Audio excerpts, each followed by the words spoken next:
MOED Learn session. I'm really grateful for this opportunity to talk a little bit about the initiative that I oversee. Because I deal mostly with external partnerships, I don't really get many chances to talk to you guys about the work that I do. So this is definitely a great opportunity, and I hope that you find this material interesting and that you will consider, being a part of this initiative. So a little bit about me. My name is Christy Dickerson. I'm the Workforce Systems Strategist. I've been with MOED, I believe it was 3 years last month. Time goes by so fast. When I realized it was 3 years, it feels like I just started and, COVID took a year away from us. So it still feels like year two to me. I work within the Strategic Initiatives Department, and that's where this initiative lies. And that department is headed up by Ms. Michelle Schuyler, the Director of Strategic Initiatives. Oops, see, it went too fast. It's going the wrong way.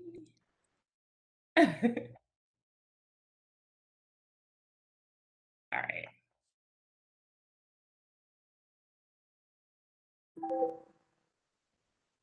Okay.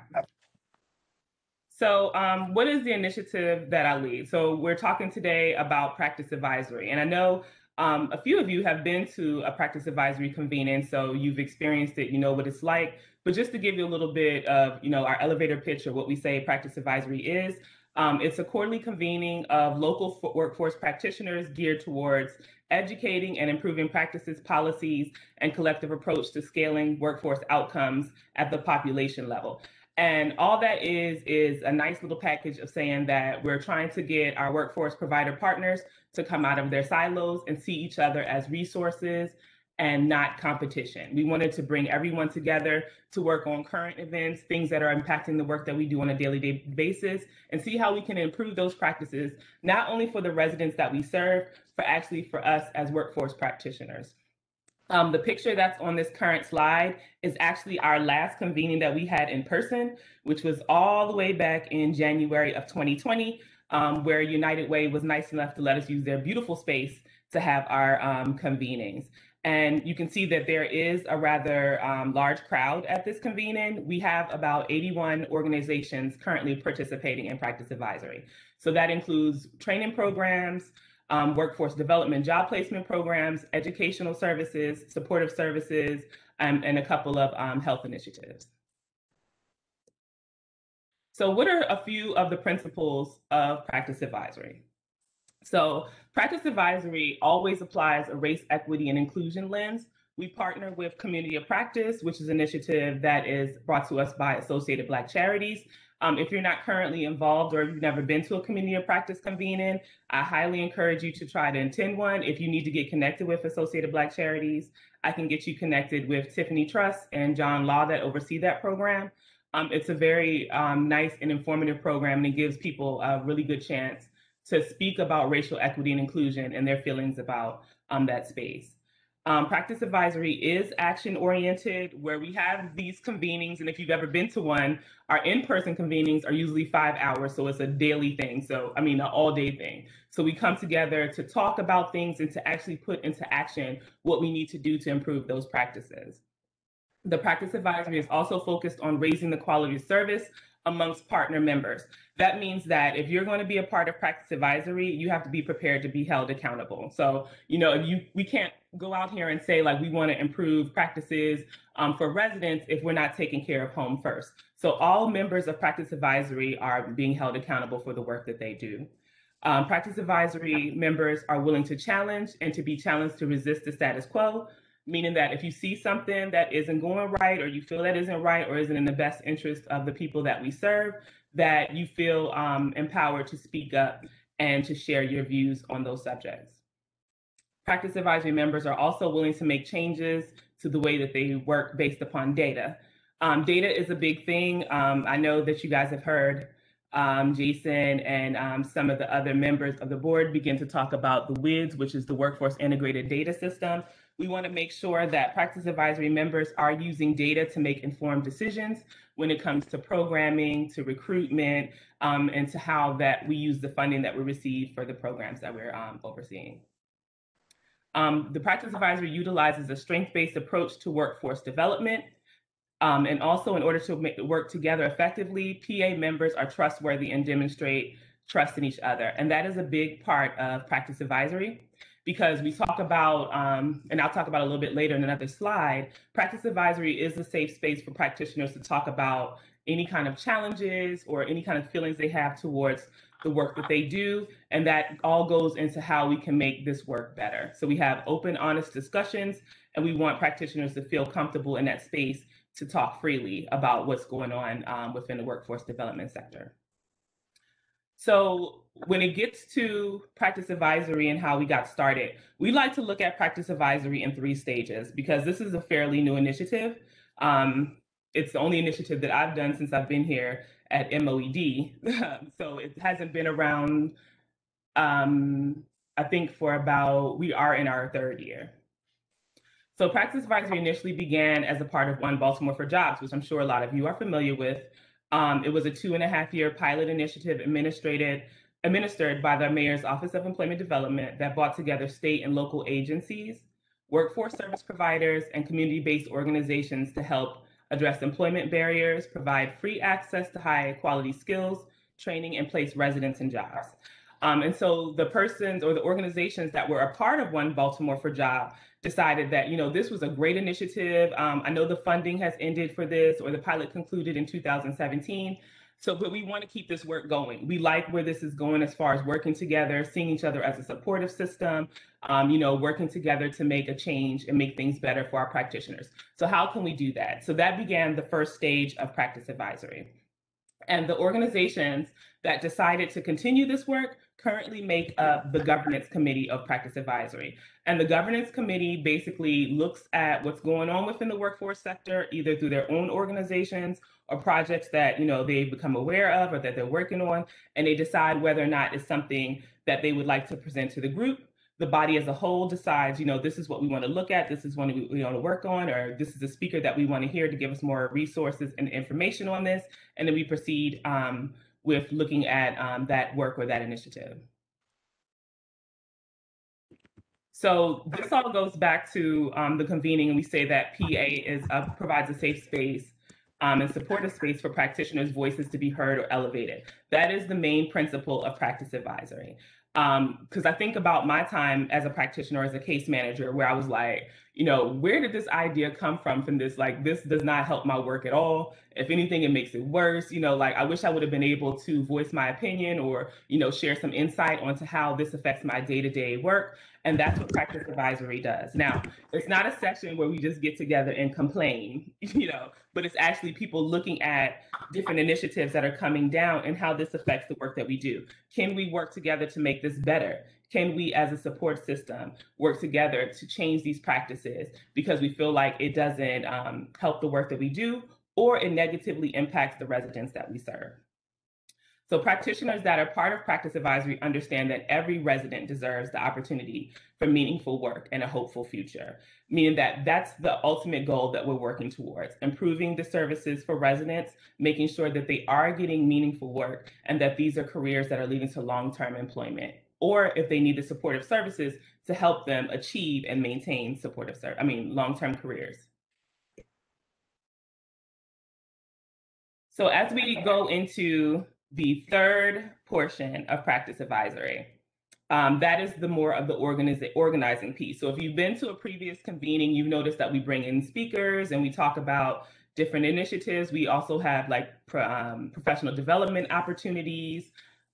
We had, as of 2020, because we were meeting virtually, we changed practice advisory from a 5-hour convening to a monthly or bi-monthly check-in, where we were providing resources to providers because we understood a lot of them were not functioning, a lot of them were not running, most of them were not in the building. So we're like, what can we do as a community to try to support some of our training partners? And we just turned it into professional development opportunities and resource check-in.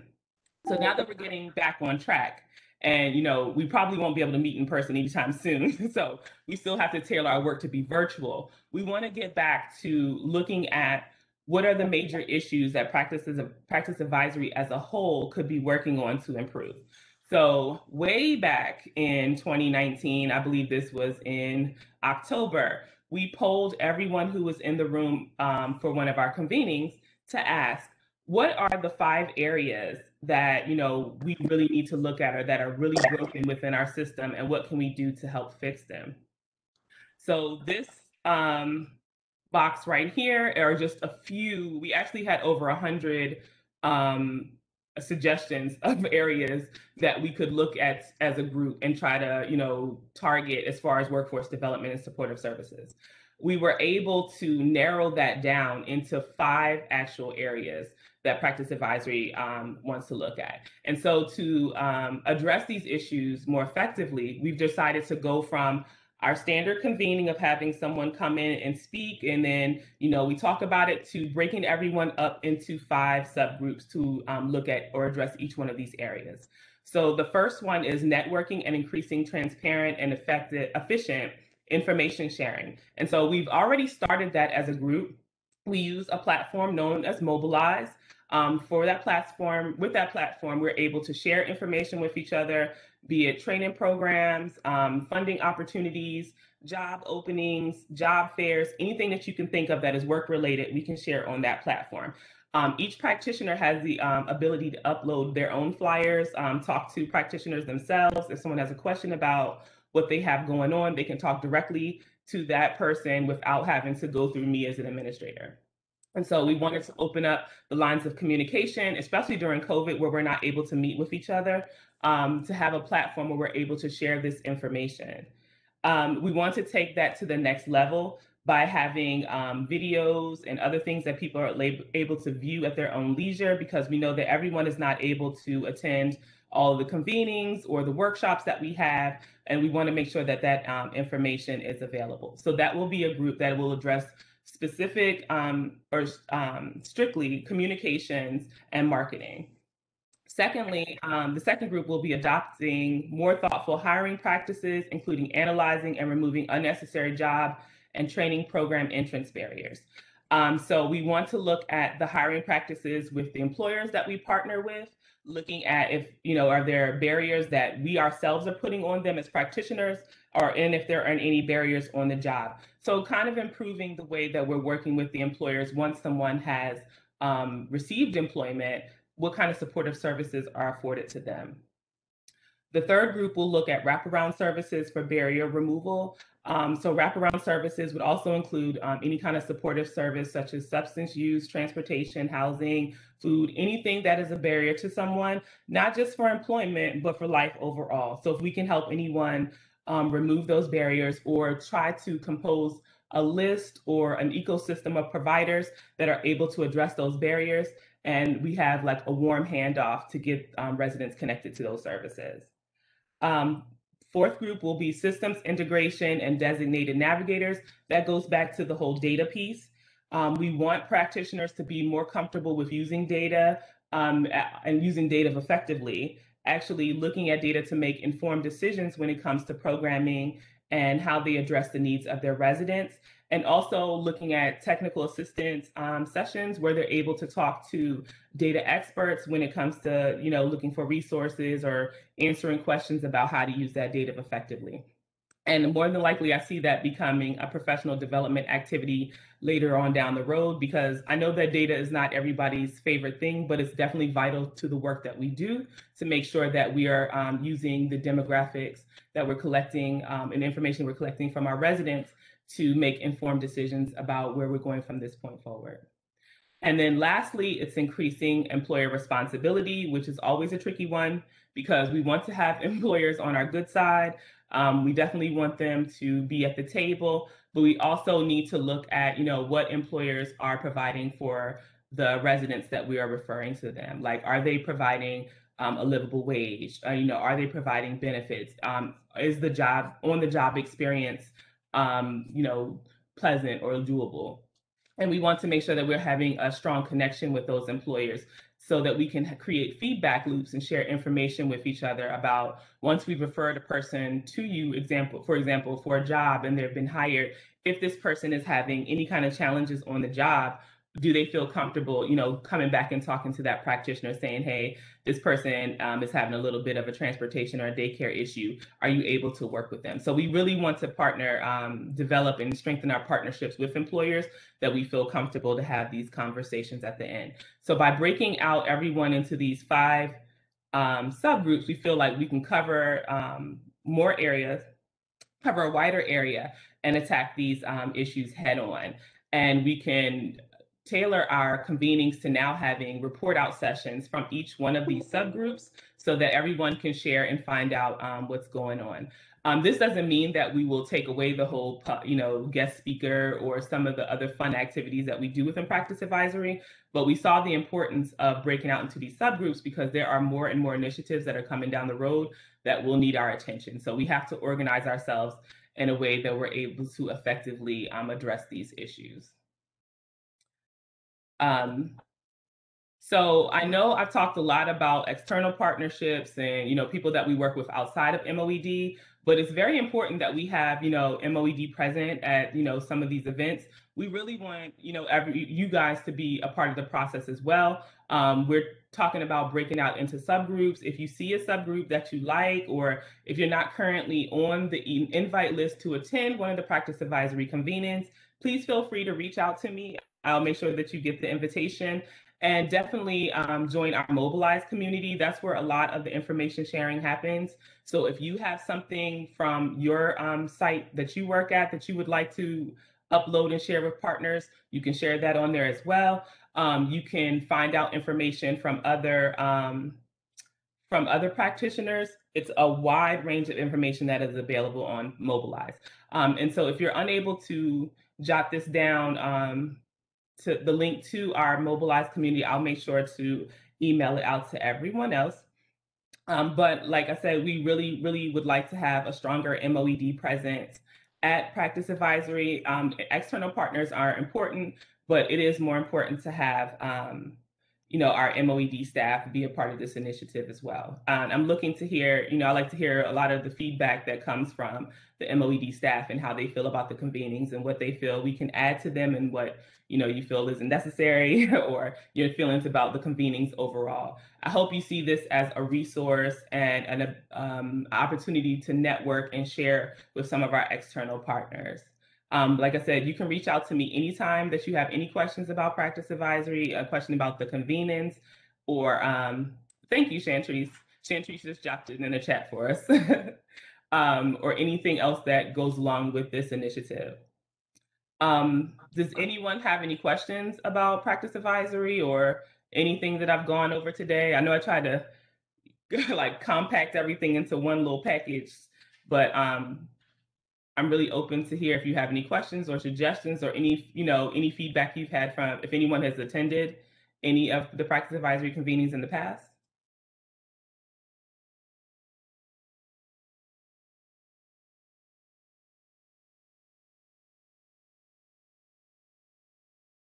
Okay. Well, Shanti. Hi, this is Denise.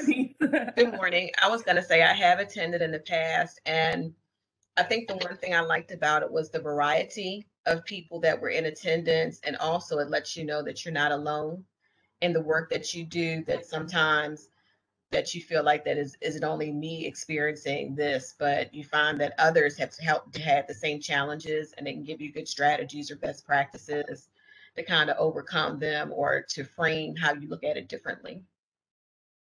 Yeah, and I'm glad to hear that because that is one of the biggest things that we hope that people get out of it is Practice Advisory is one of those spaces where I think some people think that all we do is complain about everything that goes on, but that's not really the case. There are people who, are struggling in the work that they do, and they're like, okay, I'm the only person. I can't talk to my supervisor about this because they might think I don't want my job or something like that. But you're seeing your peers are here and they're saying like, look, I'm having the same issue. Is it a way that we can put our heads together and come up with a solution? And just to clarify, when we say it's a safe space, not that they're predators or anything like that, but Practice Advisory currently does not include employers and funders because no one wants to talk about the issues that they have going on within their agency when the person who is paying for you to keep your lights on is sitting across from you. So we wanted to, like, you know, create this open space where the people are like, okay, I'm amongst my peers, I'm amongst people who, you know, think the same way I do, so I can speak a little freely, you know, always in a respectful manner. You know, it's no like loud conversations or people yelling at each other. It's just people coming together to network and see each other as resources and not competition. And I can say that a lot of people have found partnerships within practice advisory. You know, if someone has a training program and they're like, hey, we're having people who are unable to successfully pass a TABE test. And then you have another organization that says, hey, I have a literacy program. Would it help if I partner with you to help get people through that? That way, both areas are getting what they need and the residents are getting what they need to be successful. And that's what we want to see more of out of practice advisory in 2021. I don't know when we're going to have another in-person convening, if ever at this point. But it's like a synergy in the room once we have like everyone together in that space, and you know, people are networking and feeling comfortable with talking to each other. And we're trying to mimic the same thing virtually, but I know we're all Zoomed, WebEx out. Like, you know, we have to be a little creative in how we attack this, but we want to keep practice advisory going and we want to keep the engagement up. So, like I said, I would love to see more of MOED staff of all levels. You know, at practice advisory, there's no hierarchy. It's all levels sitting at the table together having these discussions. So anyone is welcome as long as you're not a funder or an employer. Christy, Mhm. can staff make suggestions or referrals if there's somebody that they think should be part of practice advisory that isn't? Yes, so that's how we've been able to grow our network, is by having people bring in their network. So if someone says, hey, you know, I work with such and such, I think they would be a good addition to practice advisory. You don't even have to make a referral. Just let me know and I will forward them the invitation to the next convening, and then we'll add them to the invitation list. So if you're working with any nonprofit providers, in your community, faith-based organizations, we have a few of those already in practice advisory. Definitely, you know, invite them to the next convening or let me know, and I will add them to the invitation list. Hi, Christy. Hey, Rachel. Hey, could you talk a little bit more about Mobilize? I have to Sure. admit, I'm not on it. I need to get on it. How do I get on it? And how are, you know, what are the benefits? How are people using it? Okay. Thanks. Yeah, so Mobilize is a free platform that Practice Advisory began using, I think, in February of last year. We were trying to vote on what would be a good way for us to stay connected, not knowing that COVID was going to hit and we weren't, you know, we were really going to be limited how we're going to be connected. And we were trying to decide between like LinkedIn and Facebook. And then someone suggested Mobilize because with Mobilize, everyone who is a member has the ability to upload information, right? So if you have your flyer for your program, as long as it's work related, and I really haven't had to tell anybody this, nobody has uploaded the invitation to their birthday party or anything like that. We keep it strictly work related, okay?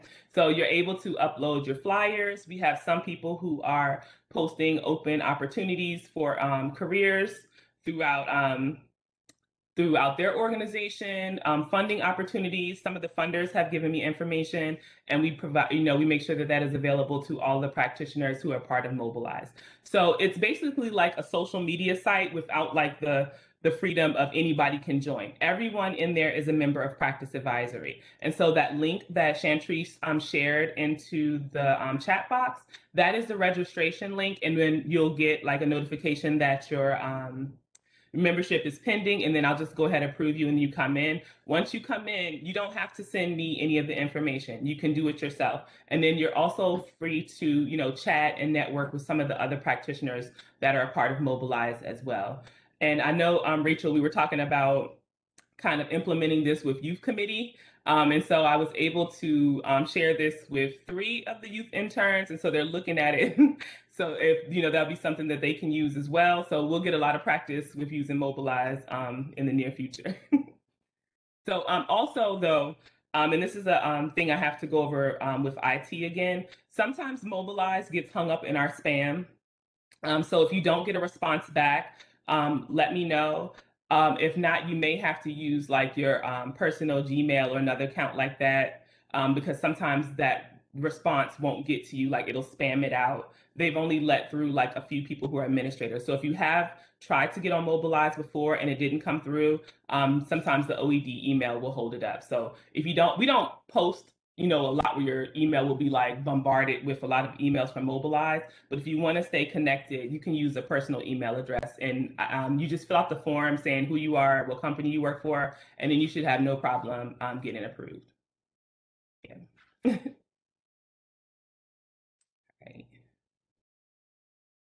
Also, let me just mention too, when we're talking about, having more MOED staff be a part of practice advisory, that also includes the governance committee. So we're always looking for more members to be a part of governance committee so we can have a round discussion or have a round number of practitioners on that board. So right now we currently have, of course, we're workforce heavy, but we're always looking for more people to contribute to that, because that group is the group that, kind of looks at things and make suggestions about, upcoming topics, like our operating agreements, anything that has to do with the programming of practice advisory. So if you're interested in being a part of that group, or if you would like to learn more about the governance committee and practice advisory, feel free to shoot me an email and I'll set up a time for us to talk about it a little bit more in depth. Yeah. So does anyone else have any other questions or anything else they want to share about any of their experiences they've had with practice advisory? I'll just jump in and thanks, Christy, for the presentation, and you gave the history of One Baltimore for Jobs. I would just sort of say to folks, like, just sort of echoing what Christy said about a safe space. There was not a community for practitioners to go and talk to each other about what they were doing, learn from one another, share challenges, and help resolve things. And that sort of emerged out of 1B4J. And as we think about it, we talk about building a system. I mean, this is the system, right? This is not only MOED, we're a critical part of the system, but we're not the only part of the system. And all of these other organizations, and again, there's no charge to it or anything like that. It's a way for folks to come together and talk about, how do we build this system? How do we work together differently? How do we fix what's broke and protect what's not broke? Really, that's equally important. And so some of the things that we're doing as an agency, whether it's funding availability, whether it's something like access points, how we share data, a lot of the stuff that Christy highlighted, I mean, this is a forum for that to be presented, discussed, refined, and at some point, at times, get into the weeds about, well, what does this mean for how we work together, and how, we tried this thing and it's working to some degree, but how do we do it at a different level to get better outcomes for those we serve? So I think it's a really important piece of the agency's work, and it's clear that before we put it and sort of help to shape it, it didn't exist, and we're trying to. I think the challenge that that Christy has to navigate is, we don't want to own it. We don't want to. MOED shouldn't be setting the agenda. Today we're going to talk about this, and then this, and then this. It's supposed to be sort of a shared ownership with practitioners across the network. So I think I'm glad we're talking about it today, and I'm glad that some folks have been able to participate in the past. And again, it's another important way for us to build the system that we talk about. Thanks, Jason. So if there are no other questions, I don't want to hog everybody's morning, but Chantrice also left a survey in the chat. Please, fill out the survey. These Learn sessions have been really great for me. Like I said, I've been here 3 years, and 1 year was taken away, so I haven't been able to learn as much about some of these initiatives that are coming through, coming through MOED. And so I think this is a great opportunity for us to share, and it's just nice to see some of you guys' faces, because I haven't seen you in so long. So definitely fill out the survey so that Chantrice and the rest of the team can continue these, and we can keep building upon them and improving them as we go. I believe the next session will be not next week, but the following Wednesday. And the next session or convening for practice advisory will be on September 1st from 12 p.m. to 2 p.m. If you're not currently on my email list, shoot me an email and I'll make sure that you are invited to the next convening. Christy, Yes, how ma'am. long does it usually take to get that email from Mobilize? Like I said, it depends on if the system has decided to spam it out. So if you want a guaranteed entrance, you want to use the personal email account, and so we can get this kind of straightened out with the spam situation. I didn't get mine because I did it while we were talking. I didn't get it, so okay. Yeah, you might get the link. You'll be able to get to the link is when it asks you to like verify your email account is where it gets a little tricky. But we're working on it to see if we can get that taken care of. In the meantime, like I said, feel free to use the personal email address. I promise your email inbox will not blow up with Mobilize emails. It's just a good way for you to stay connected with the external partners and with each other within MOED. So yeah, if you have any difficulty and you're not getting it with your personal email addresses, let me know, and then I can check with Mobilize customer service to see what we can do. Great, thank you. Oh, you're welcome. Okay.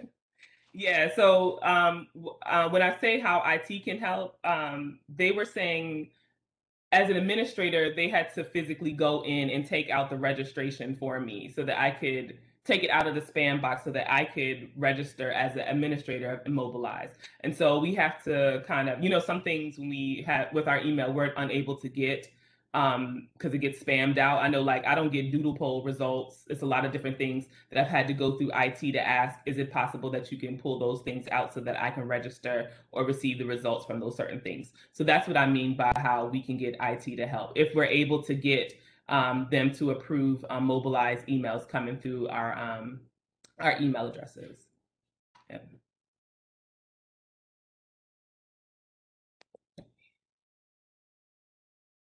All right. Thank you, Terry. I appreciate that. Like I said, if there's no other questions, just please don't forget to complete the survey. And you guys enjoy the rest of your day. And like I said, feel free to email me directly if you have any questions or if you think about anything else after this meeting that you would like to know about Practice Advisory and the work that we do. Awesome. Thank you. Great job. Thanks, Thank Christy. you. You did a great job. See you all. Thank you. Have a good Everybody. day. Everybody have a good day. You too. You too.